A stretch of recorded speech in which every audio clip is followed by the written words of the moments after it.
2009, and things have changed. But what I'm talking about tonight is a bit of an overview, and it's also what I spoke about in America. And the interesting thing for me was to see how much it surprised them of what we're doing. What good could come out of Western Australia, you know? So, a bit of an overview. The global role of smart and sustainable cities in climate change. First of all, I think the reason is that the interest is that it's relatively good news. And in the sustainability side of things, you don't hear it very often. So, first of all, we have begun to decline in greenhouse gas emissions in the world. This is a historic turning point.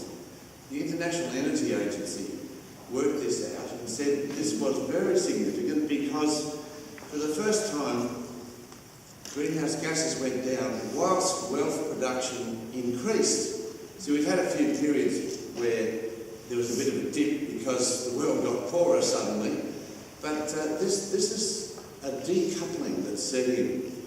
So this data here which we put together shows that it began to plateau, and in the last year it actually went down 3%, whilst the wealth, the GDP or the gross national income continued to go up. Now people haven't thought that that was possible, and yet it has. Now when you look at different countries and what they've been doing, a place like Denmark, that most European countries, this decoupling process of being able to create wealth whilst reducing, phasing out fossil fuels, set in back in the 90s, and it has accelerated in recent times. So essentially, these countries are showing it's okay to get rid of fossil fuels. You're not going to ruin your economy. This is the kind of Tony Abbott line that we put up with for a while. And the US, that's clearly underway the last 7 years, and no one there could tell me that they'd heard this before. In the last 7 years, they have been declining in their both coal and oil, and their wealth continues to go up. In Australia, coal's been going down the last 4 or 5 years, and oil has peaked. It hasn't stopped our development of our economy. So you can look at many different countries like this. Even China is starting to show this decoupling. So how's it happening? It's essentially a city's process that's driving it. Cities are choosing different futures which create opportunities. So that's what cities have always done and will continue to do. But now we can see how to do it without fossil fuels. That's the innovation.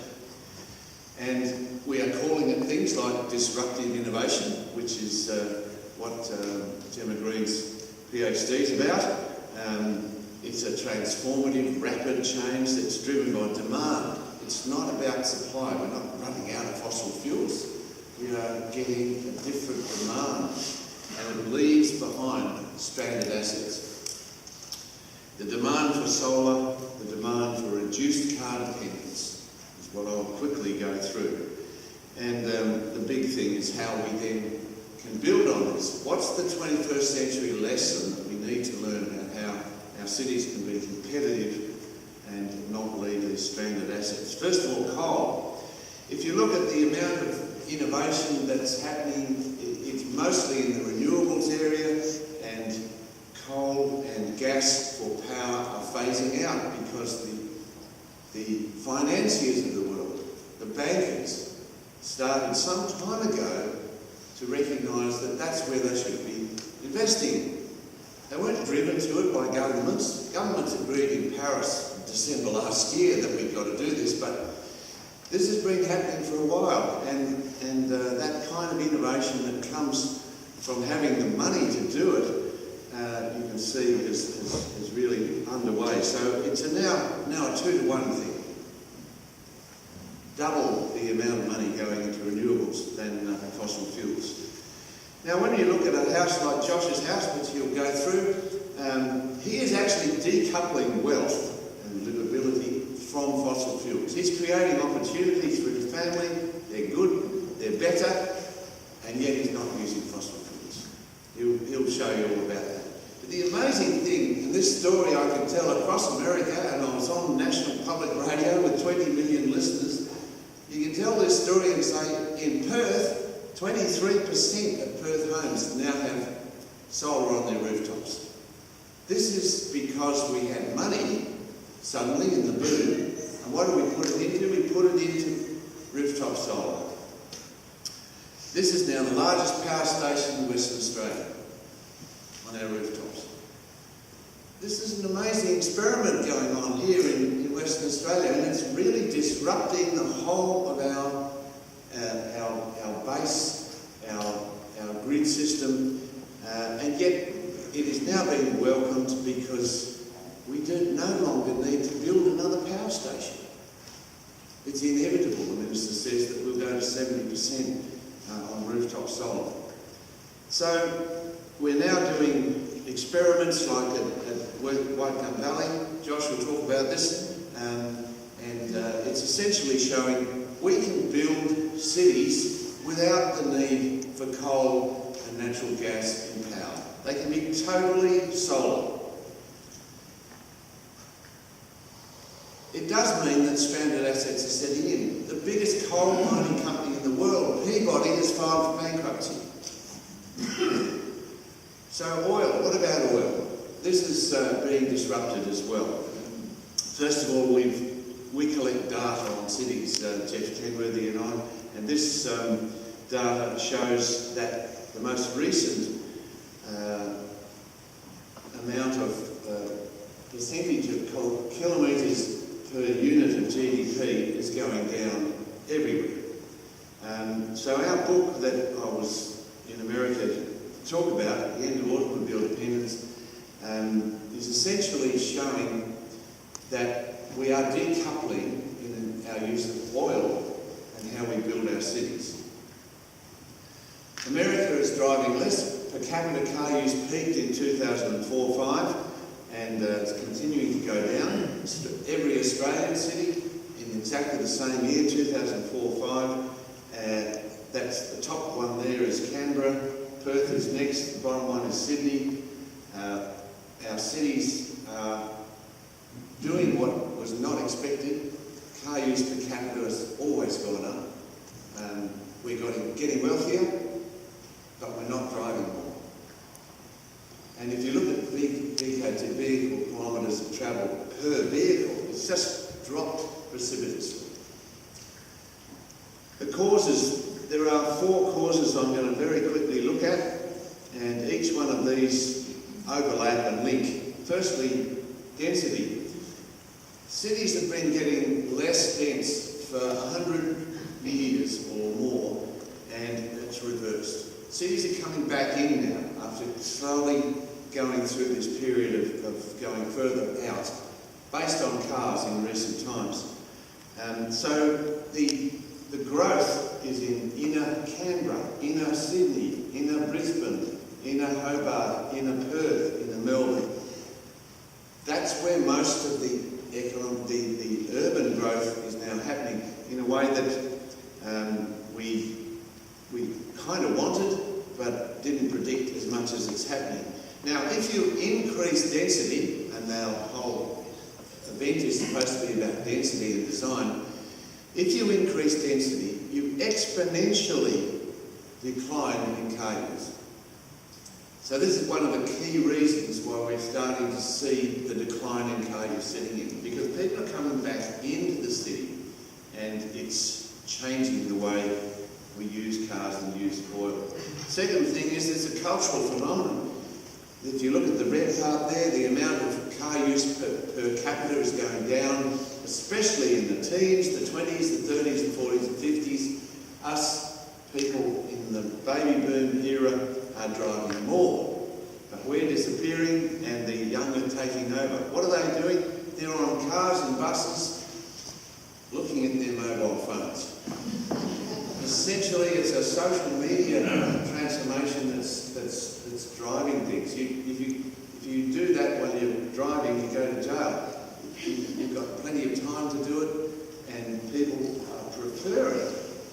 an option. A lot of the data in America is quite striking. A 23% reduction in car use in that young age group. They are using more public transit and so on, but mostly they're the ones coming back into the city.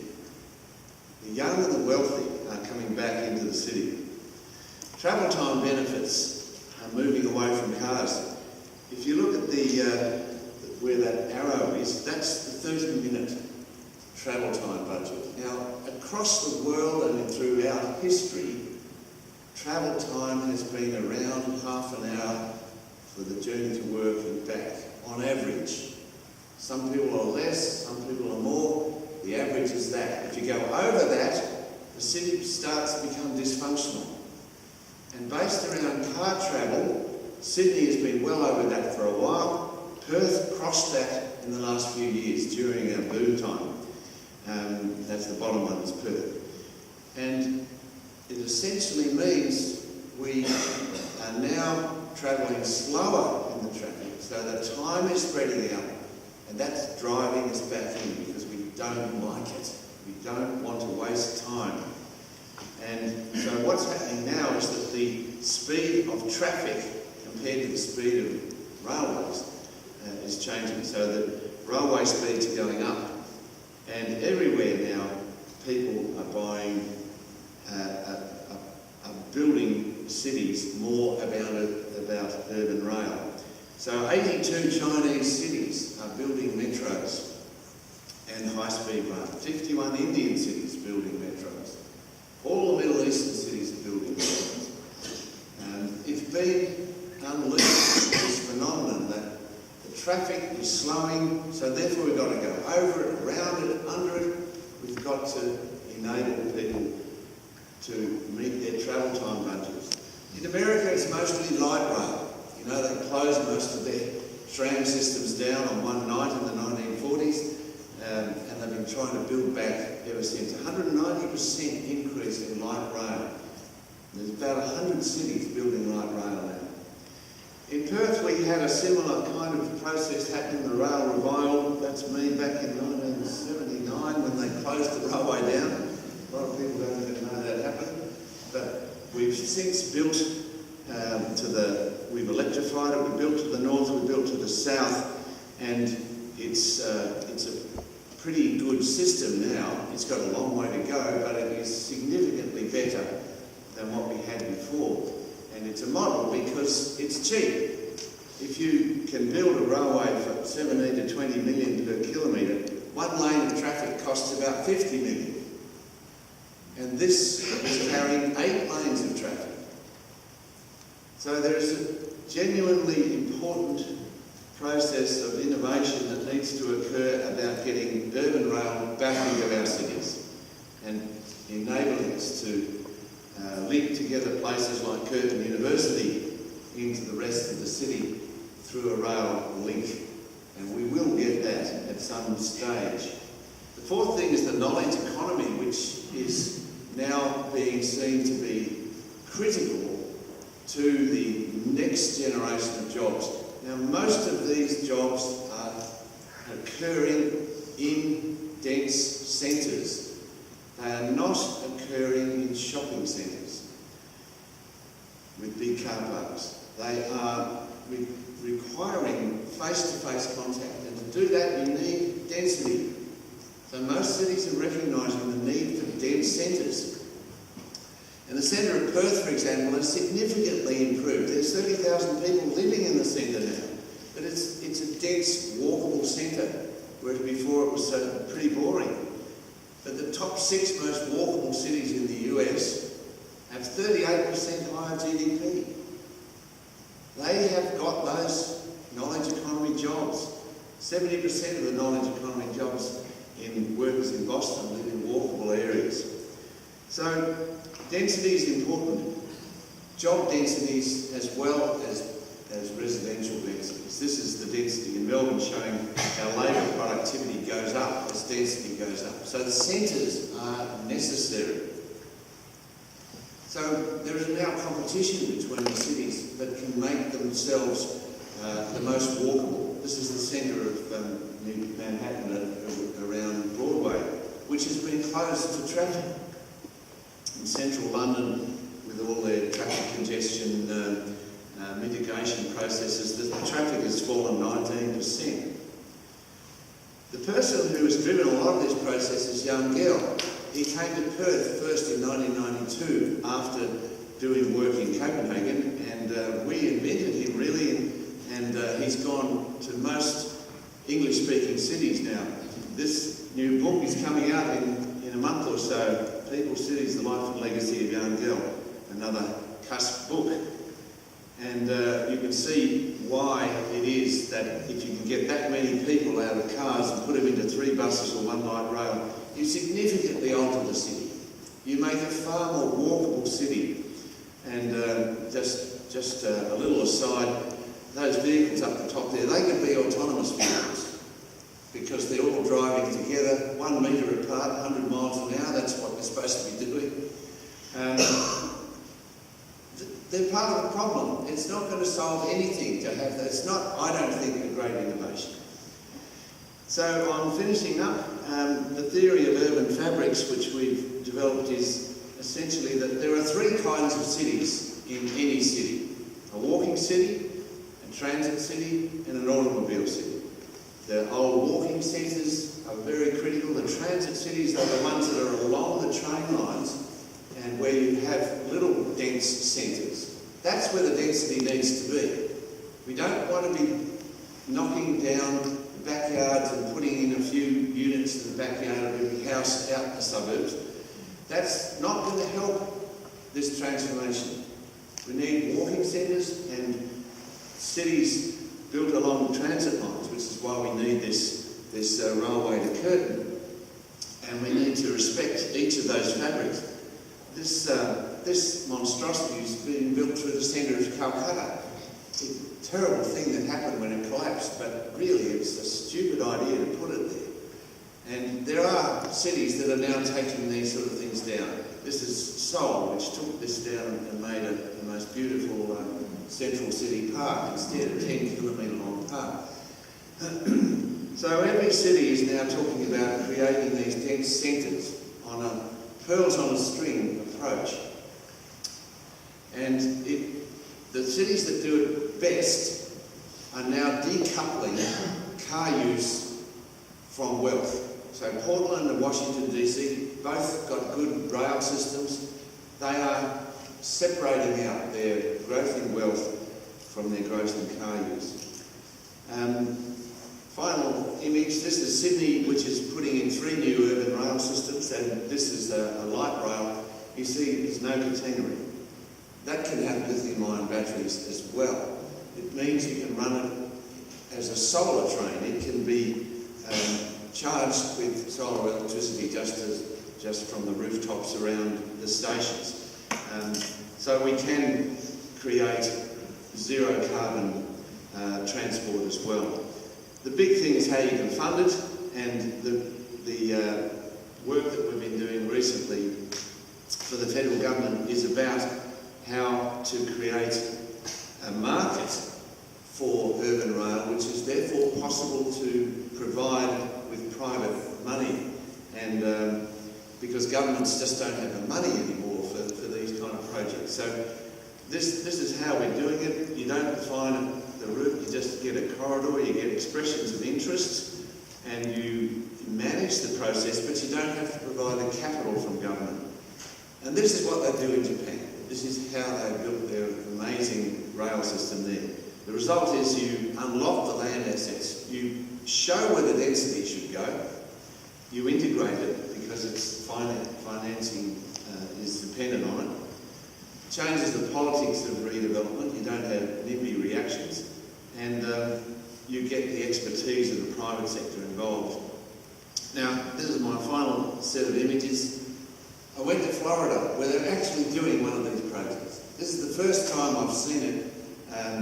It's a project called Brightline. It links together Miami, Fort Lauderdale, West Palm Beach and Orlando, and it is being built entirely with private money.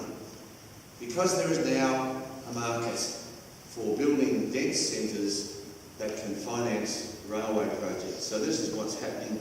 Building just the dense spots around the stations. There's a market for it, and that can be used to build the railway. It's integrated into the rest of the system, and each of them are happening now. So my final image is of what the future is going to be like if these things keep going. We are decoupling CO2 from GDP as we phase out fossil fuels and phasing renewables into both the functions that have been done with coal, gas and